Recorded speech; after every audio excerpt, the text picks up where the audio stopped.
आज मैं आया हूँ आपके सामने एक नए मुद्दे के साथ में और बात करना चाहता हूँ आपसे। और आपसे मैं ये पूछना चाहता हूँ कि आप तो बहुत सारा खेती तो कर ही रहे होंगे, परंपरागत खेती। तो उस परंपरागत खेती में आपको बहुत सारी दिक्कतें आ रही होंगी, जैसे कि जानवरों का आतंक, और कोई भी आपके खेत में इजीली घुस जाता है, आपको काफ़ी फसलों का नुकसान होता है। तो उस सब चीज़ों से कैसे बचा जा सकता है? हमारे साथ में आप जुड़ करके उस चीज़ का फ़ायदा उठा सकते हो। आपके खेत में कोई भी जानवर प्रवेश नहीं करेगा।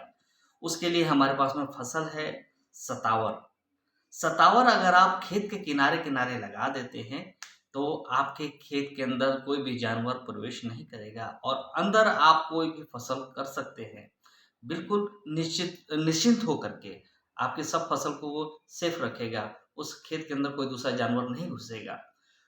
और अगर आप परंपरागत खेती को करके बहुत परेशान हो चुके हैं और आप उससे अच्छा फ़ायदा नहीं उठा पा रहे हैं, तो आपके पास में एक बहुत ही अच्छा ऑप्शन है कि आप आयुर्वेद की तरफ आएँ, आयुर्वेद की खेती करें।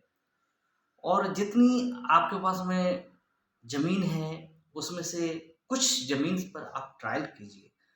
मैं ये नहीं कहता कि आप बहुत ज़्यादा खेती कीजिए, आप थोड़े से शुरुआत कीजिए। शुरुआत करके आप देखेंगे, तब आपको पता लगेगा कि इसमें और परंपरागत खेती में दोनों में फ़र्क क्या है। दोनों का कंपैरिज़न आप करके देखिएगा, तब आपको समझ में आएगा कि नहीं, आप जिस रास्ते पे जा रहे हैं वो सही है या गलत। एक बार मेरा सजेशन मान करके आपको करना चाहिए। मैं आपसे विनती करता हूँ, प्रार्थना करता हूँ। और अगर आप खेती करते हैं तो मुझे उम्मीद है कि आप निराशा नहीं पाएँगे अपने आप को, और अपने आप को काफ़ी आगे पाएँगे।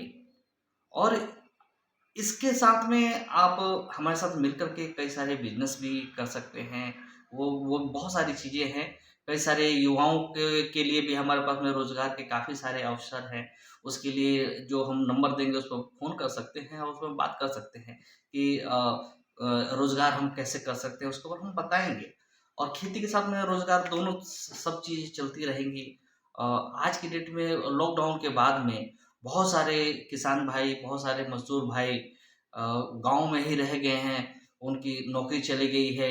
लेकिन नौकरी चली गई है उससे कोई दिक्कत नहीं है। आप अपने ही गाँव में, अपने ही खेत में या किसी का खेत लीज़ पर लेकर के भी आप खेती करके अपने आप को एक अच्छे नौकरी से ज़्यादा आप इनकम अपने गाँव में ही प्राप्त कर सकते हैं और अपने घर परिवार के साथ में रह सकते हैं, अपने माँ-बाप के साथ में रह सकते हैं। आपको दूसरे राज्य में पलायन करने की आवश्यकता नहीं पड़ेगी। लेकिन उसके लिए हम लोग आपस में मिल बैठकर बात करें, समझें कि क्या और कैसे, तभी ये संभव हो सकता है। अगर आप चाहते हैं कि कुछ ऐसा व्यवस्था आपको मिले, तो आप मुझे ज़रूर फ़ोन कीजिए। मैं अपना फ़ोन नंबर कमेंट बॉक्स में डाल दूँगा। आप उस नंबर पे मुझे कॉल कीजिए। नमस्कार।